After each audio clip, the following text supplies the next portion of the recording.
Good morning, good afternoon, good evening, wherever you are in the world, and welcome back to the BSHS Festival 2023. My name is Dr. Sam Robinson, and I am the tech host for this session, which is on the role of space in the production and circulation of knowledge in Latin America. There will be some links to some resources that you'll need. Those will be in the resources tab at the bottom of your screen. And with no further ado, I will hand over to Natalia to get the session started. Thank you, Sam, and thank you to the whole organization for giving us this platform to discuss the role of space in the history of science. It's our aim today to discuss the importance of space in the production and circulation of knowledge. And we are going to do this taking at the starting point of the discussion, the history of science and technology of Latin America. Before we begin, we would like to introduce ourselves, the organizers. First, we have Aleksandra Kaye. She is a postdoctoral researcher at the Max Planck Institute of History of Science. And I am Natalia Gándara, also a postdoctoral researcher, but I'm based in the Institute of History at Pontificia Universidad Católica de Valparaíso in Chile. For our discussion today, we have three great panelists that are going to introduce us with some thoughts. So first, I'm going to introduce Lily Balloffet. She's an associate professor at the Latin American and Latino Studies Department at the University of California, Santa Cruz. Her research focuses on the topics of global South migration, and Lily is currently working on her project titled American Venom, Snake Science and Hemispheric Relations.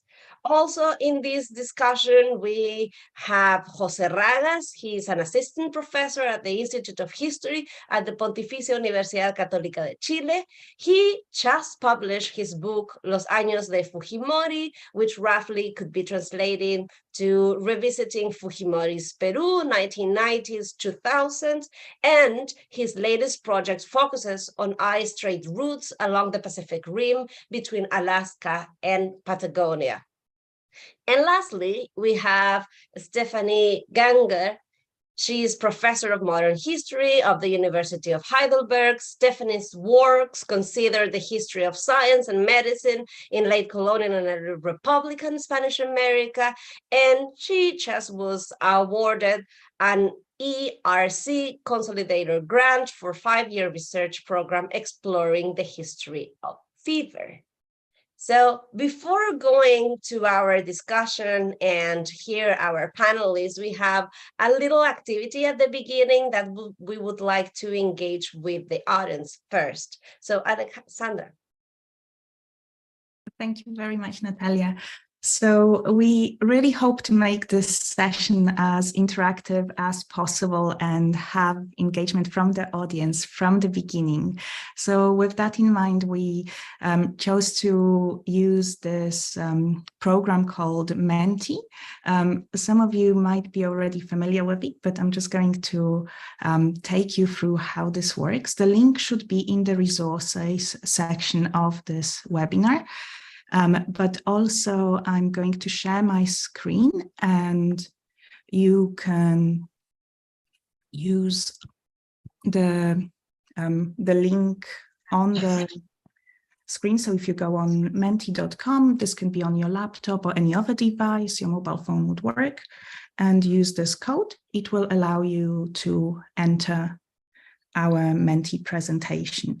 And the first activity that we would like to begin with is to encourage everyone to think about space and what words come to mind in regards to space and your own research interests. And as you type these words, they will appear here on the screen and we'll be able to take that into consideration as we move on with the discussion.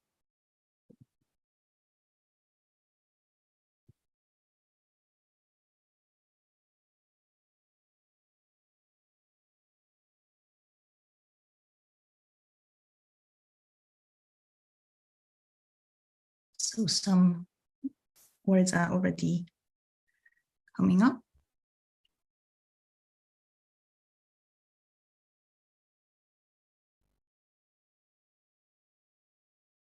So so all the results will create this word cloud for us, and it will help us to sort of gauge where people are coming from.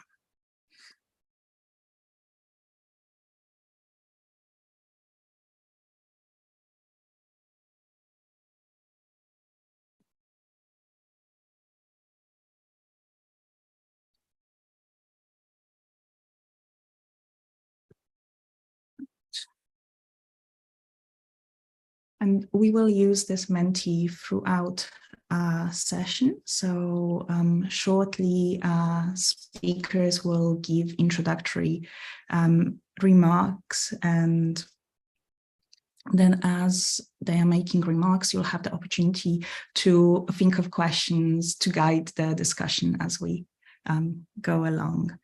So power and neocolonialism, space and time are sort of themes that come forward through these initial sessions. So thank you very much for participating with this. I'll now invite our first speaker, Lily, to begin with her introductory remarks, and then we'll move on to José and Stefanie. And I'll stop sharing for now, but I'll come back to this Menti later.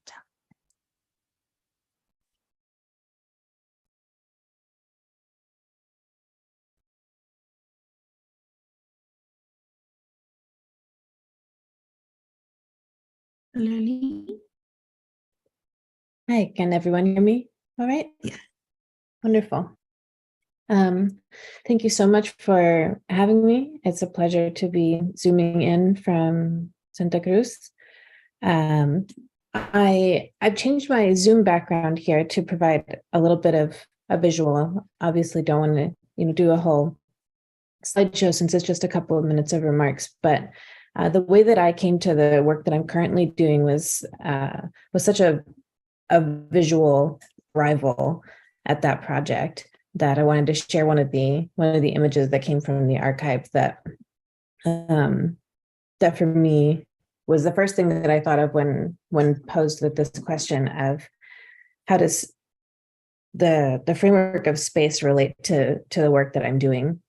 And so very briefly, the book that I'm currently working on, American Venom, is a history of the development of anti-venom medication in the Americas over the course of the 20th century. Latin America is a central geography in the global development of the life-saving medicine that treats snakebite. Venomous snakebite is a global health emergency as defined by the World Health Organization. In 2017, they defined venomous snakebite as one of the top 5 neglected tropical diseases globally, and have continued to push on that as a priority. In fact, just last week, on the 23rd, the World Health Organization, for the very first time, pushed out guidelines for the manufacturing and development of antivenom globally in a landmark move, and that this has been a focus of the World Health Organization over the last 6 years since that 2017 announcement. Really shows the magnitude of what this global public health, multinational organization really sees as pressing. When you think about over the past 6 years and the rise of the global pandemic and COVID-19, advances in pharmaceutical research around major diseases like tuberculosis and malaria, and that snakebite has remained at the top of their list over the course of that time, really shows how pressing of an issue is for something that has really not been talked about, or that protocols, pharmaceutically speaking, have not ever been published before, even though the medicine that we use to treat a venomous snakebite in form has existed for approximately 130 years. So of course, as a historian, I'm intrigued. I was intrigued from that angle. But the way that I stumbled across this project was not through the public health angle. It was through the history of the United Fruit Company, which is, this classic case study in hemispheric history that I've always, from a teaching angle, approached through kind of constructing this for students, this panorama of international relations, of the economic, political, hegemonic, agro-industrial, labor migration, like all of the different forms of mobilities that connect our hemisphere, and that the United Fruit Company is this classic example of those kinds of mobilities. And I stumbled across these images in an archive of the United Fruit Company of these historic images of snakes being milked for venom in a laboratory setting. This was a photographic archive at the Harvard Baker Library, United Fruit Collection. And so there was no explanation whatsoever as to what these images of snakes were doing in the archive. And so for me, all I had to begin with when I found this collection of photographs, which included this photo of a snake being milked for venom, all I had were the geographic data points as to where these photos were taken. So really, this history of science, which for me is a very animal-centered project, as one of the lenses I'm trying to bring, is started off only as a scattering of data points about the different spaces geographically where this research was going on. That was the only data that I had. And so I think that having that be the inception of the project really framed for me how important it was to plot these points geographically, to think about the inter-American mobilities that are at the heart of the history of this medical research, and thinking beyond human instated geographical constructs like national borders, and playing other linking geographical frameworks like biogeography of species, the different venomous species involved in this project, for me has been fundamental. And these were like thinking geographically, thinking about the role of space and mobility was something that ended up being very essential to my last project as a scholar of global migration history. And so even though I made this big jump and this big departure into looking at histories of science and animal studies, I really brought with me those lessons learned as a global migration historian about looking for the different kinds of mobilities that link space and integrate national geographies and hemispheric geographies. So I believe I've taken about 5 minutes. I don't want to go past that. There's the briefest window into a few of my thoughts on the role of space and circulation of knowledge. Thank you. Thank you, Lily. That was certainly very interesting as a starting point in methodology. So let's jump with José. Okay, great. Well, good morning, everybody, and thank you so much for having me and for having us in this fantastic panel. I think that it's a great opportunity to discuss such a fantastic topic like the role of space in knowledge, especially in Latin America. I have to say that I was intrigued when I was looking at the keywords sent by the participants in the Menti program about this idea of network, circulation, power, and space and time. And it's interesting because as historians, sometimes we are more focused on how to work with time, but when we pay attention to space, we used to think of space as sort of a canvas, right? As a sort of a platform where everything or certain objects and people are circulating. But what happens when we switch our focus from time to space, and when we pay more attention to space, and when we embrace a space as a sort of the main theme or the main point to understand certain processes or even certain problems of the history of science. So I think that over the past few years and decades, we have gained very much in the history of Latin American science by paying more attention to space, right? It's not only that we have incorporated more regions, but also we have been trying to go to introduce new methodological approaches. So, and that has helped us in terms of, for example, thinking beyond the nation state, right? Trying to understand, for example, different areas. I think one of the most important, maybe over the past few years, is the Amazon, but also paying more attention to regions that have not been in the on the loop for the historiography. I think also pay more attention, for example, to things in motion, like mobility and migration, like Lily was saying about his first book about the migration from Middle East to Argentina, and also it has allowed us to look even more from the north-south, but looking in terms of the global south, right? In terms of, for example, to find more commonalities between Latin America and other regions that we didn't pay attention in the past, for example, to the Middle East, for example, to Africa, or even to Asia, right? And something that I'm doing right now in terms of my own project is to focus on the Pacific Ocean, the Pacific Rim. And also, but I'm not following people here because I did in the past. I mean, I'm trying to focus more on these new approaches that on non-human objects or non-human agents, for example, about the animals, but also objects, in terms of books, plants, but especially in one specific product, like is ice. So I've been using ice in order to understand the circulation and also to new routes of how science is produced and how knowledge is produced. So I'm using this in a specific moment, the second half of the 19th century, where this emergent ice trade was growing, especially from Boston, from Massachusetts to the rest of the world, with this fantastic merchant and entrepreneur called Frederick Tudor, which was called the Ice King, and it was there was a reason for that, because he exported ice from Massachusetts to everywhere in the world, from the Caribbean to Calcutta, even to South America. But when I was looking at this, and actually I have to go to the archive from Tudor in Boston next year in Harvard.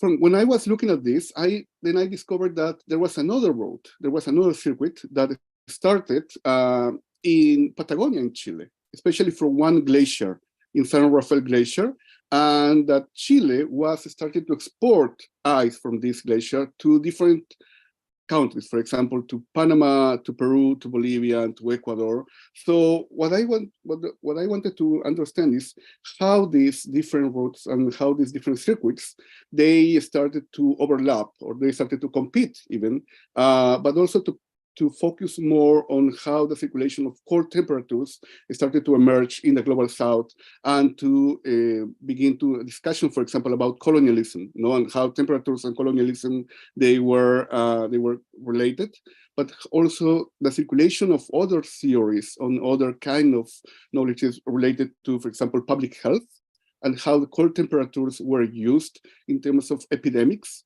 or in terms of to alleviate some illnesses, but thermodynamics, and since emergent kind of physics theories, but also how to refrigeration, and how to solve water crisis as it happened in the second half of the 20th century. Actually, one of the something that I'm trying to write about it is the role played by these Chilean icebergs in how to solve water crisis in the Middle East and Africa in the 20th century, and how it started with sort of a very big piece of information that someone somewhere in the late 19th century was able to tow an iceberg from Chile to the Middle East.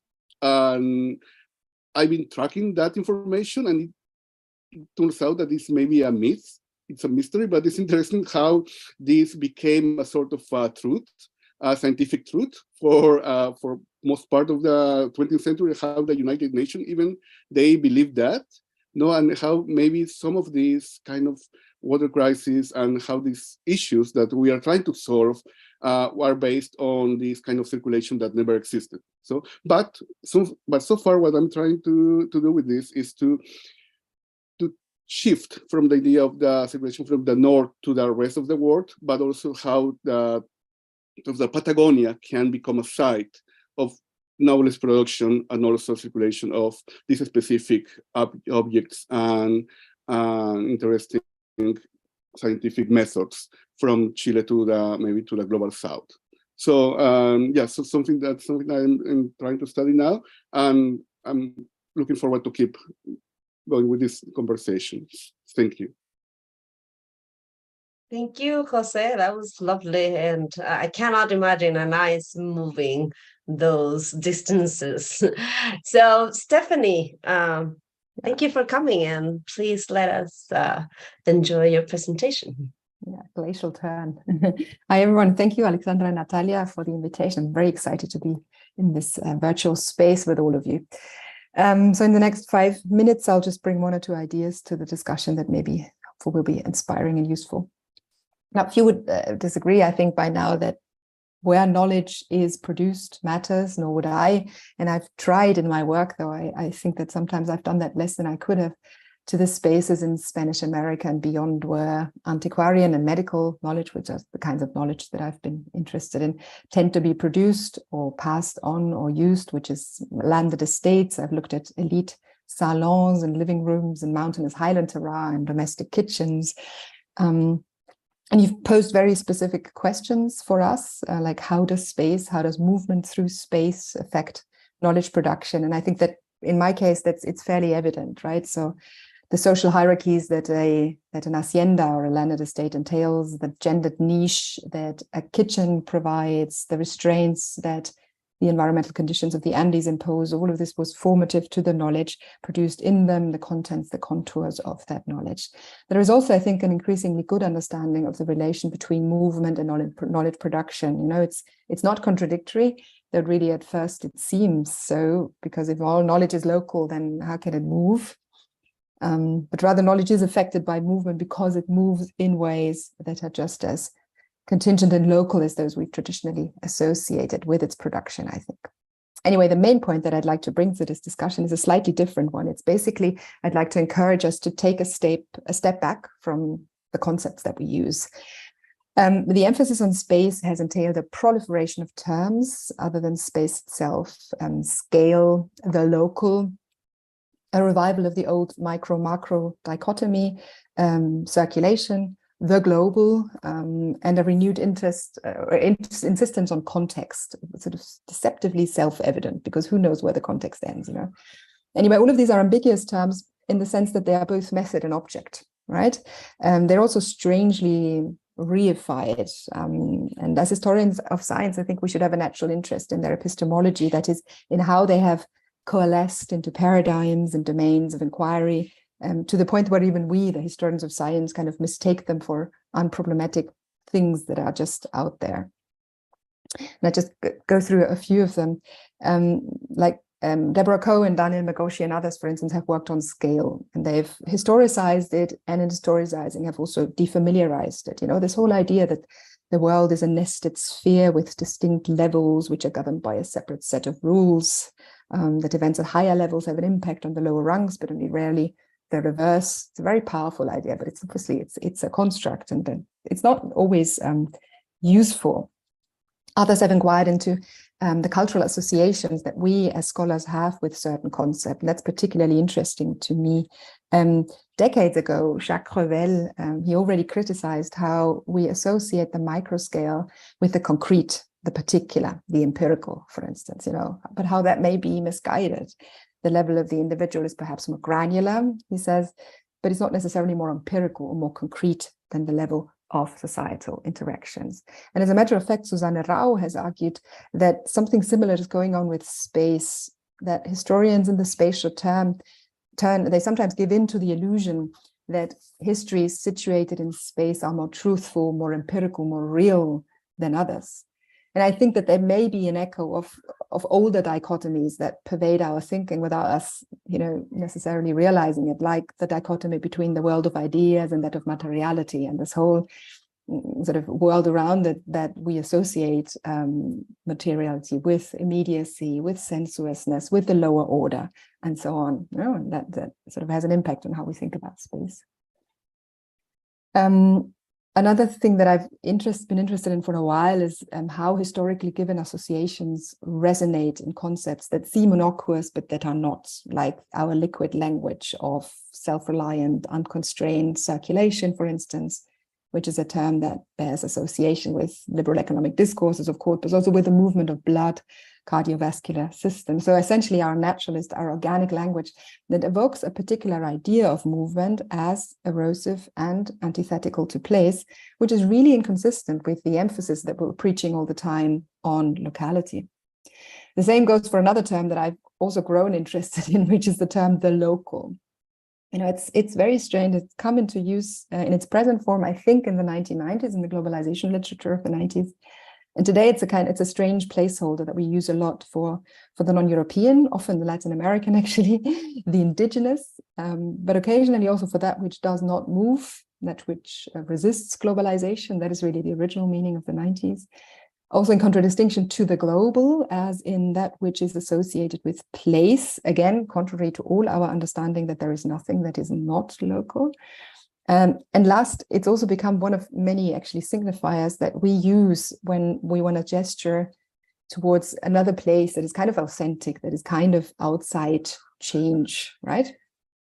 So anyway, I have no agenda here. I'm not trying to concept police anyone, just saying that some epistemology, some theory of history may be enlightening as we think about the spatial turn in our field, talk about space in the history of science. So actually I do have an agenda, which is that I think that we as historians of Latin America should not leave theoretical and conceptual reflections to the historians of Western Europe. I think we should be part of these kinds of discussions of theory of history, because otherwise we're just perpetuating an old divide that shouldn't be there anymore. Anyway, thanks for listening.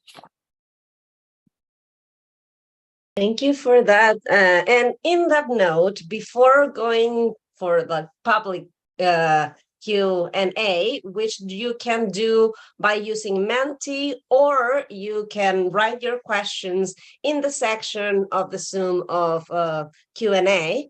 I'm gonna take the power that I have to ask you and to discuss, well, what is it about Latin America? Why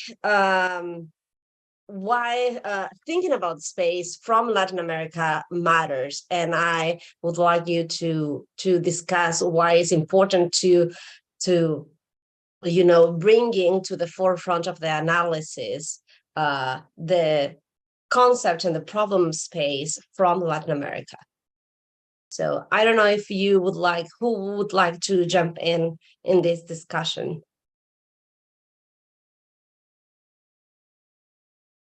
Yeah, I think that maybe I can just throw a couple of ideas.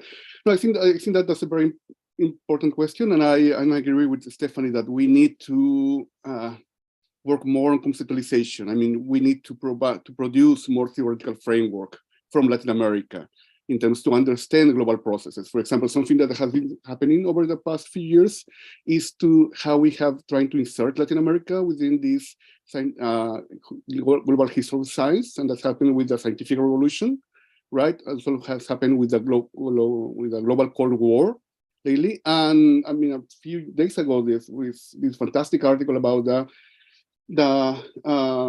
happened in Jamaica with Black metallurgists and their role, their contribution in the Industrial Revolution, right? So I mean, even though we work about Latin America, we need to keep thinking in terms of the more global questions and how Latin America may affect that, and maybe to overcome with the idea of periphery centrality that was very popular in the 70s and 80s. Sometimes when we try to do that, we reify that division or that gap. But also, for example, we need to keep doing that in terms of the global processes. I'm struggling with that right now when I'm studying the Little Ice Age in the modern period, between the 15th centuries and the 18th century, and 95% of the contributions on the Little Ice Age, they come from Europe, right? So and there is just a very few studies, papers, and books from Latin America or even from Asia or from other regions. There is only one book that is coming out by the end of the year from China, but there is only one book from Mexico, for example. So I think that we need to insist on that, and we need to try to engage with these global discussions, and in also to understand better what's the specificity of Latin America by asking these questions.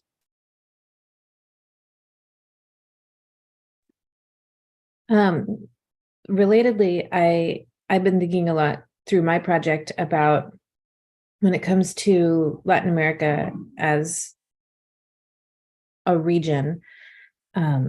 It's in the histories that I've been looking at, it's less about this older, intellectual project of saying, oh, Latin America as a region was part of that historical process as well. It was, that those spaces, those geographies, those actors were present or did participate as well. But going a step further, beyond that in the case of the hemisphere, the historical narratives that are so dominate the way that we've taught Latin American history are so focused on these north to south impositions of neocolonialism, imperial agendas,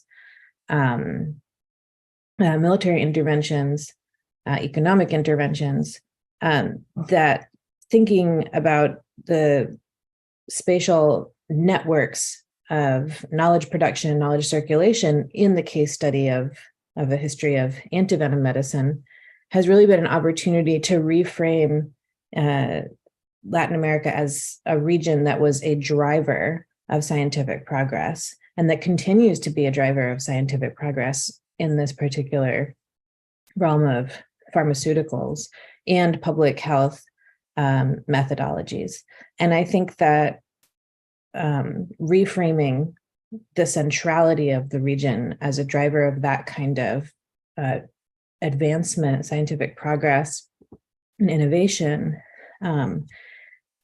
is a really important reframing that needs to happen because of contemporary dynamics of who gets invited to sit at the table for global level public health conversations, for being invited into funding initiatives that, especially those that come out of the global north, who gets asked to be on the advisory councils and whatnot. And I think that having a better perspective on the centrality of the region as a driver historically of the production of knowledge through these systems of circulation of mobilities of various forms is essential for not saying like, oh, the work that I'm doing as a historian is important or else the WHO is going to cease to function, probably like nothing like that. But it's essential for bringing historical context and foundation to the dynamic today, which is that scientists and public health workers and medical practitioners who are working in the field of medicine and lab science related to this public health emergency are part of this much longer history of communities of practice around this health emergency that are longstanding and that are not just products of contemporary north-south migration flows, or not migration, north-south forms of mobilities and exchanges, that there's so much south-south forms of mobility and connection that lie at the heart of the history of this particular history of science. And I think that those relationships and the generative nation of them have been underemphasized in the way that we circulate knowledge as historians, as teachers of history.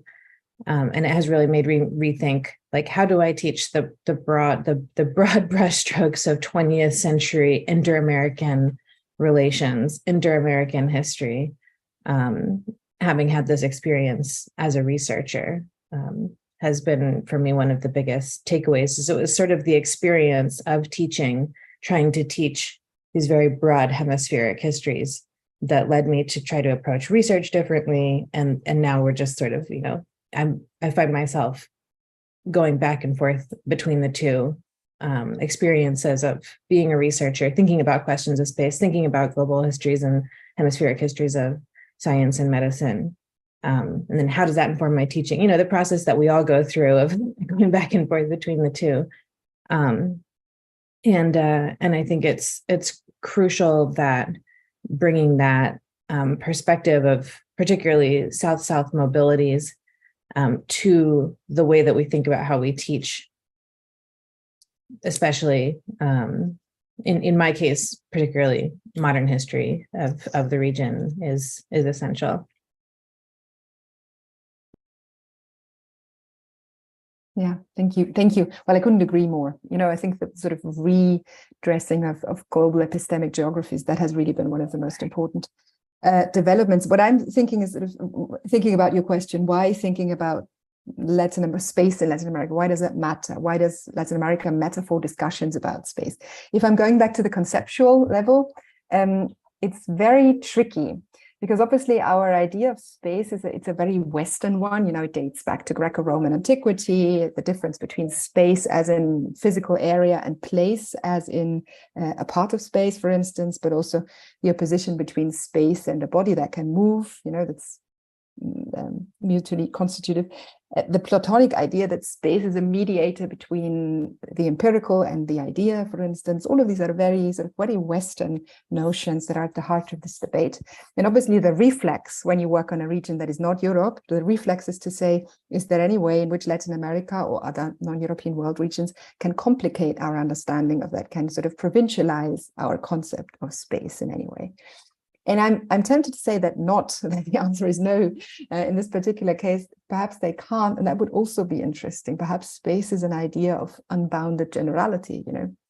But I'll throw it out, I'll provoke you, and then maybe someone in the Mentimeter says someone even more provocative in response to that.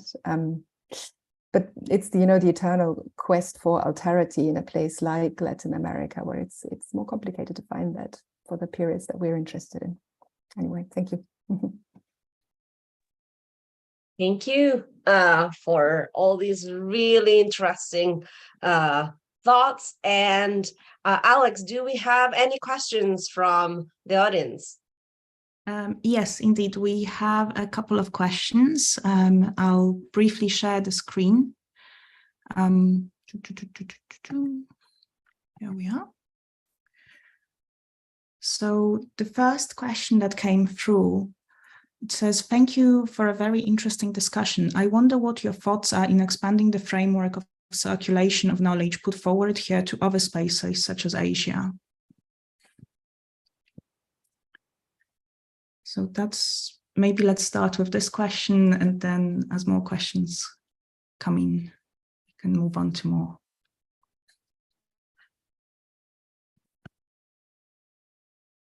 I think José can say something about this. Yeah, thank you so much. Yeah, actually, it's a fantastic question, because I've been studying a little bit about the role of in terms of mobility that we have been talking about in this session. I've been studying the role of Chinese healers, especially in the Pacific Rim, and particularly in Peru, which became, you know, as a very important hub, not only in terms of for the Chinese migration.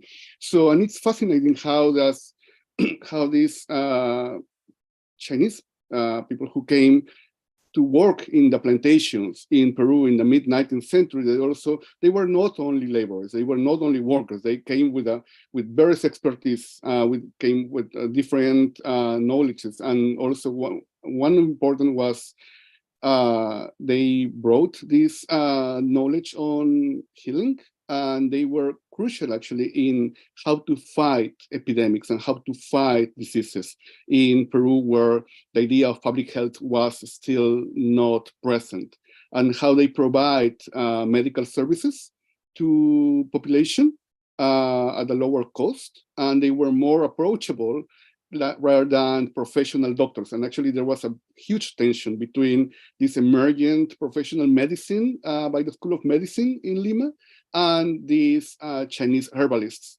and how they introduced new ways and methods to heal people. And actually, and this is present up until now. You can go to the Chinatown in Lima, and you can see people trying to purchase different kind of herbs, different kind of medicine, and also attending by Chinese practitioners, by Chinese medical practitioners, and how they have more respect and they are very respected, and they have, and how this is not only in practical terms on healers, but also how the role of these Chinese healers, they were crucial in terms to fight racism in the Americas, and how they were crucial in terms of to provide a more to integrate populations and to integrate Chinese culture in this part of the Americas. So I think that this is just one way to put it, but I think that Chinese herbalists and Chinese healers were very, very important in the connection between Asia and Latin America over the past 150 years.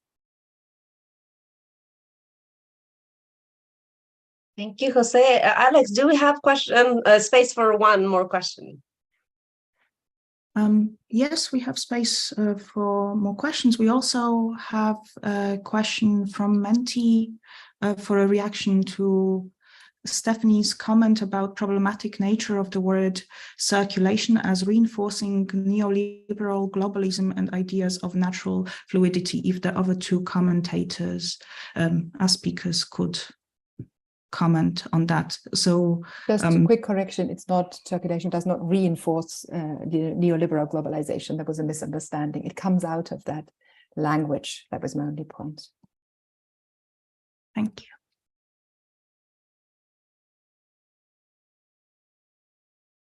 But it's still a useful question, right? So I think feel free to answer if you have anything to say about it.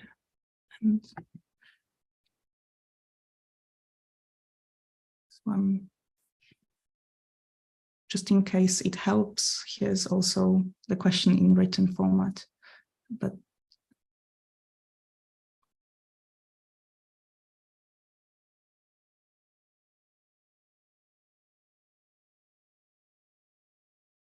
what's that?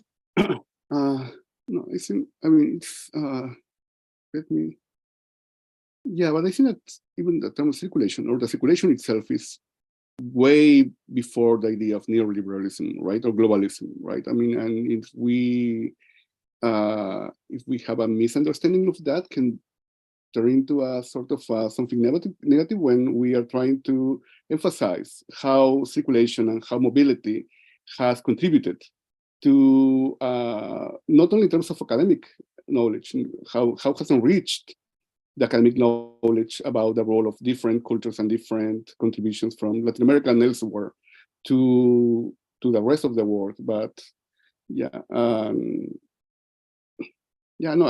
think that we need to keep emphasizing that, about how these objects and agents and non-human agents, they have been circulating, and how they even shaped not only borders, but also they have shaped over space that we are discussing here over the past few centuries.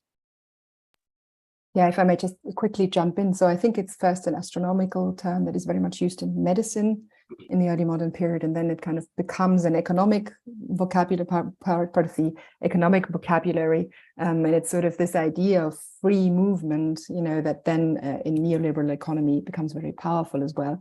But that's just, all of that was just to say that it's essentially a vocabulary that lives, a word that lives in a number of disciplines, a number of fields, especially in the natural sciences, ideas about how the body functions, and then the humanities kind of jump onto that, take that word and use it for their own purposes, but forgetting that all these older meanings still reverberate, they still resonate when we use it in a way, or at least that's what I think. That was the background of the question, and I only alluded to this very briefly today, so perhaps it wasn't quite clear. Let me just jump in and try to close a little discussion. We only have 15 minutes, but on that note, I would like to say and take a few takeaways. Like, for example, what we highlighted at the beginning, like how space matters, but also very importantly, how the invitation of our panelists to think about these global epistemic tools and to question the conceptual framework that we are using, especially when we are talking about mobilities and south to south and north to south circuits, and what is the usefulness of these questions, of these words that we are using. And that was the invitation Stefanie mentioned to us, to question what is local, what is global, how do we integrate the scale and place, and what is the importance, and even if there is a point of thinking about this when we are talking about Latin America. So thank you to our panelists. I would like to especially thank Lily and José, because I know that it's crazy early when they are. So thank you from the bottom of our hearts. And maybe next year we will see each other again. This was our third year in a row that we are doing the importance of Latin America in a system of global epistemic thinking about history of science. So thank you, everybody, and have a very good day.